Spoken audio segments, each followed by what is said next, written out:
जम्मू कश्मीर की कानून साज असेंबली में 4 नए दीवाने। वादा तो नेशनल कॉन्फ्रेंस के साथ किया, लेकिन वोट अपना भारतीय जनता पार्टी को दिया। वो कौन से हैं 4 ऐसे उम्मीदवार? क्या वो आजाद उम्मीदवार हैं? क्या वो नेशनल कॉन्फ्रेंस के हैं? क्या वो कांग्रेस से हैं या फिर पीडीपी से हैं या फिर कोई किसी और जमात से है? क्योंकि अभी तक सोशल मीडिया पे सिर्फ एलिगेशंस ही लगाए जा सकते हैं, किसी भी उम्मीदवार पे हकीकत से कोई भी वाकिफ नहीं है। ये किसी को भी इंफॉर्मेशन नहीं है किसने किसको अपना वोट दिया है। हमारे साथ जम्मू व कश्मीर से मोहतरम मुजफ्फर इकबाल खान साहब हैं, जो एमएलए थाना मंडी हैं और आज़ाद उम्मीदवार हैं। जब आज़ाद उम्मीदवार कहते हैं तो हमें भी थोड़ी सी हंसी आती है इस बात को लेकर, क्योंकि आज़ाद उम्मीदवारों पे एलिगेशंस इस बार के इस राज्यसभा के इलेक्शंस में लगे हैं। बहुत बहुत शुक्रिया सर वक्त देने के लिए। अक्सर क्या रहता है कि सर जब भी कभी एलिगेशंस वगैरह किसी भी उम्मीदवार पे लगता है तो वो सर कैमरा फेस करने के लिए रेडी नहीं रहता है, बट आपने इस चीज़ के लिए हमें दावत दी या हमें बुलाया, हमसे बात की, वो बड़ा हम शुक्रगुजार हैं। सर मेरा पहला सवाल, आप इस पूरे प्रोसेस में जो है वो असेंबली के अंदर थे, मैं पहला सवाल ये करूँगा सर कि नेशनल कॉन्फ्रेंस, कांग्रेस और पीडीपी, इन लोगों की जो वोटिंग हुई है, इन लोगों की वोटिंग को लेकर आप क्या कहना चाहोगे? पहले ये इस पे रिएक्शन में चाहूँगा आपका। देखें आमिर भाई, जो असेंबली में जो वोटिंग होती है हर पार्टी का अपना एजेंट होता है जी। और जो पार्टी के लोग होते हैं उन्होंने अपना वोट दिखाना होता है। नेशनल कॉन्फ्रेंस का भी एजेंट था कांग्रेस का एक एमएलए खुद एजेंट था। अब वहाँ क्वेश्चन ये अराइज होता है कि जब आपने एमएलए को एजेंट रखा है तो वो एमएलए जब अपना वोट डालेगा तो वो किसको शो करेगा? ठीक है, एक सवाल निशान, उसका वोट कोई नहीं देख सकता है। पीडीपी ने अपना एजेंट कोई रखा ही नहीं था, उनका कोई एजेंट नहीं, पीडीपी का कोई एजेंट नहीं था। ठीक है। अब जाहिर सी बात है नेशनल कॉन्फ्रेंस के जो 41 हैं वो तो गद्दारी कर नहीं सकते थे, क्योंकि उन्होंने अपना वोट, उमर साहब ने भी जब अपना वोट डाला तो अपना वोट एजेंट को दिखाया होगा, प्रोसीजर में है। अब बचते कौन लोग हैं? बचते हैं इंडिपेंडेंट, जो हम लोग थे 6 लोग। हमारा कानून ये कहता है कि हम किसी को दिखा नहीं सकते हैं, वरना वोट रिजेक्ट हो जाएगा, वरना वोट जो है वो कैंसिल होता है। हालांकि ये रूल गलत है। मेरा अपना मानना है कि इस रूल पर गौर करने की ज़रूरत है और इसको अमेंड करने की ज़रूरत है। अगर कोई इंडिपेंडेंट अपना वोट दिखाना चाहे तो वो दिखा सके, उसको ये इख्तियार होना चाहिए।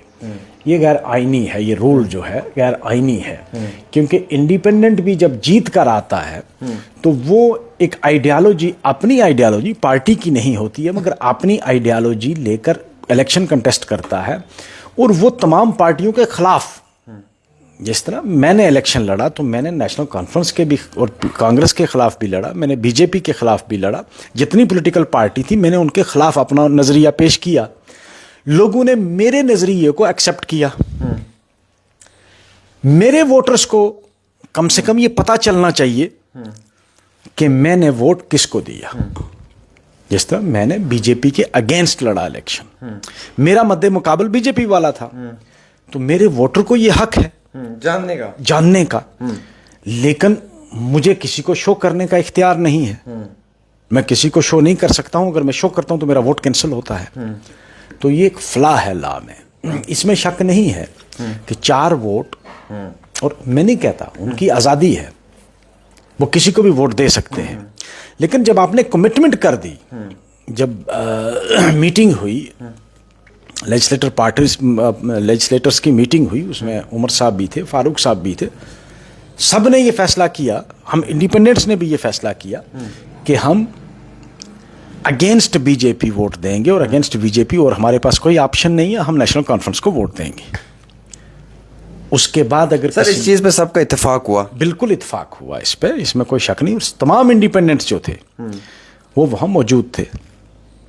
पीडीपी ने भी ये फैसला किया कि हम नेशनल कॉन्फ्रेंस की सपोर्ट करेंगे, कांग्रेस ने भी किया, और जो सीपीआईएम मोहम्मद यूसुफ तारिगामी साहब तो पहले से ही थे, तो वो तो उसमें तो कोई दो राय नहीं। इंजीनियर रशीद साहब का भाई, इंजीनियर रशीद साहब के भाई खुर्शीद साहब ऑनरेबल एमएलए, वो भी उन्होंने भी इत्फाक किया। वो अगले दिन मैं उधर ही था, मेरी मौजूदगी में चीफ मिनिस्टर साहब से मिले, उमर साहब से, महराज मलिक। और महराज मलिक साहब तो क्योंकि वो जेल में बंद थे, उनका तो मैं कुछ नहीं कह सकता, मगर इन लोगों ने सब ने ये यकीन दहानी करवाई थी कि हम वोट नेशनल कॉन्फ्रेंस को करेंगे।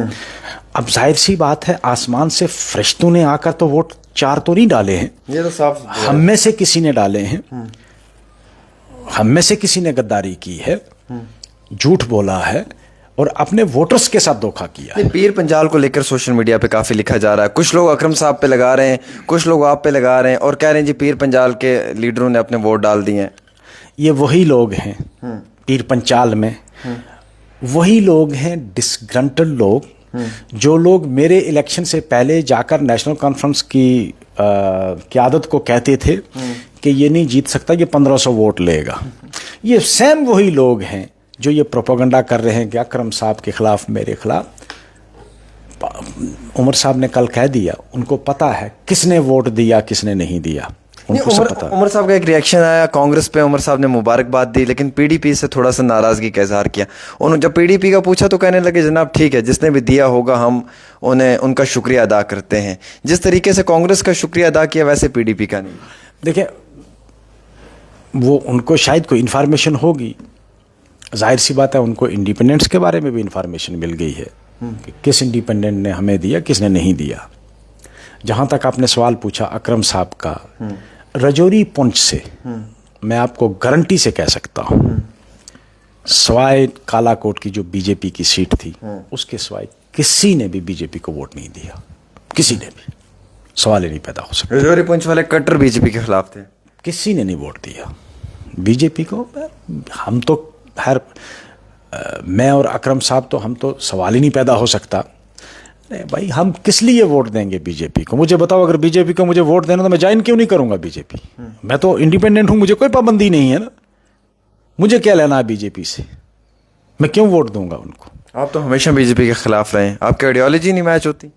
बिल्कुल, मैं हर उस पार्टी के, खाली बीजेपी नहीं, हर वो पार्टी जो फंडामेंटलिस्ट हैं, चाहे वो मुसलमानों में हो या हिंदुओं में हो, जो पार्टी, कोई भी पार्टी हो, जो पार्टी हिंदुस्तान के लोगों को तकसीम करे मज़हब के नाम पे और मज़हब के नाम पे सियासत करे, मैं उसके खिलाफ हूँ, मैं असूलन उसके खिलाफ हूँ। हाँ सर, इस पूरे इलेक्शन के बाद अब जैसे कि 3 सीटें मिली हैं नेशनल कॉन्फ्रेंस को, 1 मिली है भारतीय जनता पार्टी को, क्या चौथी सीट बीजेपी को मिल सकती थी अगर ये 3 वोट रिजेक्ट ना होते और वो लोग 4 जो हैं वो वहाँ वोट ना डालते, 7 वोट और 2 वोट एक्स्ट्रा डाल दिए, 29, 2, 31। ये इस तरीके का अगर ये मामला पूरा ना होता तो क्या 4 की 4 सीटें एनसी की थी? बिल्कुल, अगर ये वोट 3 जो और रिजेक्ट जो थे वो जानबूझ के किए गए। सर वही मैं सोच रहा हूँ, ये कोई एलकेजी का बच्चा तो नहीं जा रहा है वोट देने? कर ही नहीं सकता भाई, वहाँ कौन सी, it is not a rocket science. वहाँ लिखना था 1 और फोटो बना हुआ है कैंडिडेट का, उसके सामने 1 लिखना है, 2 लिखना है, वो भी 1 और 2 लिखना है किस में? चौथे वाले में। जो 3 थे वोट, वो सिर्फ 1 लिखना था उस अपने फोटो के सामने। अरे यार, हम लोग जब इलेक्शन लड़ते हैं, 100 साल का बूढ़ा आता है, 90 साल की बूढ़ी माँ आती है हमारी, वो वोट अपना जाया नहीं करती, फोटो देखती है बंदे का और वोट डाल देती है, और सिंबल पे डाल के चली जाती है। सिंबल पे डाल के। यहां बाकायदा फोटोग्राफ बना हुआ है। यार कौन सा इतना बड़ा मामला है कि तुम वहां भी गलती करो कि 1 की जगह 2 लिख दो या किसी दूसरे को वोट डाल दो? जानबूझ के हुआ है वो उसमें तो कोई 2 राय नहीं है कि वो जिसने भी किया है वो जानबूझ के किया है। जो 3 वोट रिजेक्ट हुए हैं वो एक सोची समझी चाल के तहत वेल डिजाइंड था वो, कि हमने रिजेक्ट करवाने हैं, हमने बीजेपी को फायदा देना। सर उमर साहब के साथ धोखा हो या ना हो वो एक अलग सवाल है, लेकिन जिन लोगों ने भी ये सब किया है, क्या उन्होंने अपनी आवाम के साथ धोखा नहीं किया? आवाम के बीच में जो वोट लिया वो तो बीजेपी के खिलाफ लिया है और यहाँ पे आके बीजेपी को वोट किया है। ये सरासर गद्दारी है अपने वोटर्स के साथ, सरासर गद्दारी है ना, गद्दारी है अपने वोटर्स के साथ, बेईमानी है। इससे बड़ी बेईमानी कोई नहीं हो सकती कि आप अपने वोटर को मिसलीड कर रहे हो। आपने वोटर्स को जब वोट लेने की बारी थी तो आपने बीजेपी के खिलाफ उनसे वोट लिया और आखिर में जाकर आपने बीजेपी को अगर अपना वोट दिया तो इससे बड़ी गद्दारी कोई हो ही नहीं सकती। सर तकरीबन आपको 2000 लोग इस समय लाइव देख रहे हैं जम्मू कश्मीर से। कई सारे आपके चाहने वालों का ये मैसेज है कि सर महराज मलिक के लिए भी कुछ बता दें, ये तफसील बताएं, उनकी रिहाई कब है, केस कहाँ पहुँचा है। और मुबारक है सर आपको पर्सनली मेरी तरफ से कि PSA के जितने भी केसेस होते हैं सर आप वो फ्री में लड़ते हैं। हालिया वकार एच भट्टी का केस आपने क्वैश करवाया एंड विदाउट ए सिंगल पैनी, कोई पैसा नहीं लिया आपने। महराज मलिक का केस आप लड़ रहे हैं, तो एक तो महराज मलिक के केस के हवाले से थोड़ी सी तफसीलात दें, और दूसरा मुझे ये बताएं PSA के केसेस फ्री में क्यों लड़ते हैं डिटेंशन वाले? देखिए डिटेंशन मुझे पता है कि ये ज्यादती है और मैं बहैसियत एक वकील के मुझे लगता है कि ये एक ड्रैकोनियन लॉ है और एक आदमी को आप बगैर किसी ट्रायल के उसके सुनने के बगैर ही आप उसको जेल में बंद कर देते हैं। तो ये मैं जिस दिन से मैं MLA बना, मैंने जब इलेक्शन जीता तो मैंने अपने आप से ये फैसला किया कि मैं आज के बाद किसी भी प्रिवेंटिव डिटेंशन के मामले में कोई फ़ीस नहीं चार्ज करूँगा। और ये कोई ऐसा भी नहीं है कि मेरी कंस्टिट्यूंसी, अभी आप लास्ट वीक में मेरे 2 PSA क्रैश हुए हैं और वो दानू पुंछ के मेरे डिस्ट्रिक्ट के भी नहीं है। और ये कोई ज़रूरी नहीं है, मैंने कोई इसलिए नहीं रखा है कि मैं अपनी कंस्टिट्यूंसी के लोगों के फ्री लड़ूंगा। और बहुत सारे जो गरीब लोग हैं मैं उनके केस भी फ्री लेता हूँ। वो मैं अपनी कॉन्शियस के सेटिस्फेक्शन के लिए, अपनी ज़मीर के लिए, अपनी सेटिस्फेक्शन के लिए करता हूँ। वो मैं किसी के लिए नहीं करता। और मुझे ये आपने पूछ लिया तो मैं बता रहा हूँ, वरना मुझे बताने की भी ज़रूरत नहीं है, क्योंकि फ्री प्रो बोनो सर्विस जो है, मैं जब से मैंने वकालत शुरू की है मेरे पास कम से कम 30% ऐसे केसेस होंगे जिनमें मैं कुछ चार्ज नहीं करता हूँ। जो बहुत गरीब लोग हैं वो अपनी, मैंने कहा ना कि वो that is between man and God. वो तुम अपने क्रिएटर को खुश करने के लिए, अपने रब को खुश करने के लिए करते हो। वो किसी के लिए कोई ये नहीं कि उसके लिए मुझे कोई तमगा चाहिए। बिल्कुल। महराज मलिक के हवाले से सर क्या कब रिहाई होगी, नेक्स्ट हियरिंग कब है? नेक्स्ट हियरिंग अभी तो जो मैन पिटीशन की हियरिंग है वो 7 को है। एप्लीकेशन की हियरिंग जो है वो 27 को, यानी 27 अक्टूबर को कल है। वो लिस्ट आ गई है, मैं अभी देख रहा था, उसमें इजाज़त मिलेगी सर महराज मलिक को असेंबली अटेंड करने की? अब वो तो जज की मर्जी है, उसी एप्लीकेशन पे ही कल होगी, आर्गूमेंट होंगे। तो बहरहाल मैन पिटीशन जो है वो 7 को है। उम्मीद है कि हमें सुना जाएगा उस दिन और उस दिन कोई फाइनल डिसीजन लिया जाएगा। सर गवर्नमेंट तो इस केस को बड़ा सीरियस ले रही है। उन्होंने सुनील सेठी साहब को लाया है, जो एडवोकेट हैं, बड़े सीनियर एडवोकेट हैं। अपने जो पैनल के सरकारी वकील हैं उन्हें नहीं हायर किया है। तो मतलब आपकी टक्कर तो बड़ी खतरनाक है सर। कुदरती बात है, सरकार इसको सीरियसली कंटेस्ट कर रही है, तो उसमें तो कोई दो राय नहीं है। बहरहाल जो कानूनी जो बनता है वो बनता है। वो तो कोई भी लायर होगा तो कानून तो नहीं बदला जा सकता वकील से। सर एक आखिरी सवाल रहेगा इस गुफ्तगू का, चूँकि काफ़ी वक्त हो चुका है। नेशनल कॉन्फ्रेंस के लोगों ने सर कोई गद्दारी की है, जैसा लिखा जा रहा है कि NC के लोगों ने वोट डाल दिया, बिक गए। आज आप आज़ाद उम्मीदवार हो, आप तो मतलब हक की बात करोगे, ना आप NC की बात करोगे, ना कांग्रेस, ना PDP की। लेकिन एज़ पर द प्रोसीजर, क्योंकि आपको सारी चीज़ें मालूम है, एक बार ही क्लियर कर दें। देखिए आमिर जी, नेशनल कॉन्फ्रेंस के जो वोट 41 वोट्स थे ना, उनमें से कोई आदमी जा ही नहीं सकता, क्योंकि नेशनल कॉन्फ्रेंस का वहाँ एजेंट बैठा था। और उमर साहब ने भी जब वोट डाला होगा ना, एजेंट को दिखाया है, उनको दिखाना पड़ता है। That is a procedure. तो उसमें तो कोई चांस ही नहीं होता कि जब पॉलिटिकल पार्टी, जब तक कि पॉलिटिकल पार्टी खुद ना किसी को कहे, और फिर वो पॉलिटिकल पार्टी जिसने अपना कैंडिडेट खड़ा किया हुआ है, तो वो गद्दारी। पहली बात तो ये है कि वो रूल आउट कर दो आप कि कोई भी कैंडिडेट, और मुझे ये समझ में नहीं आता उन 41 में से किसी ने गलती क्यों नहीं की यार। सबसे बड़ी जमात नेशनल कॉन्फ्रेंस थी ना, सबसे ज्यादा MLA उनके थे। हाँ, ये सवाल बड़ा जबरदस्त है। उन 41 में से NC से गलती भी नहीं हुई है, ना कोई वोट रिजेक्ट हुआ, ना वोट रिजेक्ट हुआ, ना कोई वोट कैंसिल हुआ, ना कोई रॉन्ग ऑप्शन हुआ। जो सबसे ज्यादा थे तादाद में, उनमें से गलती नहीं हुई। जो सबसे कम थे उनको क्यों गलतियां हो गई कि 3 वोट रिजेक्ट हो गए? हो सकता है, ये पॉसिबल है? नहीं पॉसिबल है सर। PDP के सिर्फ 3 MLA हैं, 5 MLA हैं कांग्रेस के, 5 या 6। तो 6 से या 3 से गलती हो गई, 41 से क्यों नहीं हुई गलती फिर? वो तो जानबूझ के हुआ है, जो भी हुआ है, जिस भी पार्टी ने किया है वो जानबूझ के बीजेपी को जिताने के लिए, बीजेपी को जिताने के लिए वोट रिजेक्ट भी हुए, कैंसिल भी हुआ वोट और डबल भी हुआ। Sir we can say it vote चोरी है। ये वोट चोरी है। ये भी देखो, मेरी बात सुनो। जब आप पैसे दे के, लालच दे के किसी से वोट लेते हो तो वो वोट चोरी है। अच्छा, आप कह रहे हो ये लोग बिके हैं, दाम लगाए? मुझे तो यही लगता है, जाहिरी तौर पर तो यही लगता है। पर ऐसे लोग तो सर कौड़ियों के भाव बिकते होंगे।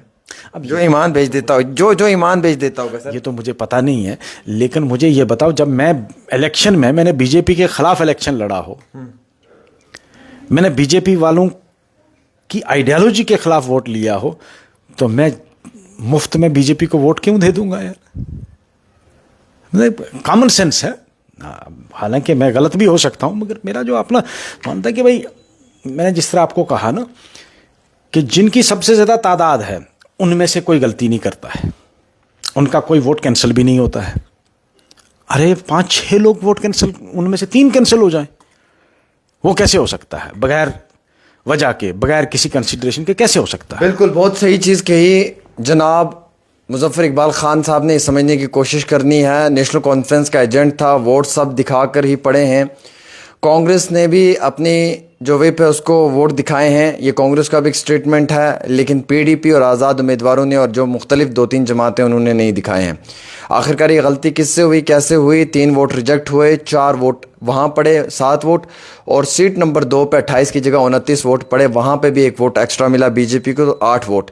तो कुल मिलाकर 8-9 वोट अगर आगे पीछे हो रहे हैं तो इसका मकसद है कि ये 8-9 लोग बीजेपी के संपर्क में हैं, कांटेक्ट में हैं। तो ये एक बड़ा अहम तरीन खुलासा है कि वोट बीजेपी के खिलाफ लेना असेंबली के इलेक्शंस में, और राज्यसभा में जाकर अपना वोट जो है वो बीजेपी को कास्ट कर देना। तो मकसद और मुराद ये है कि शायद ये लोगों ने अपनी ज़मीर का सौदा किया होगा।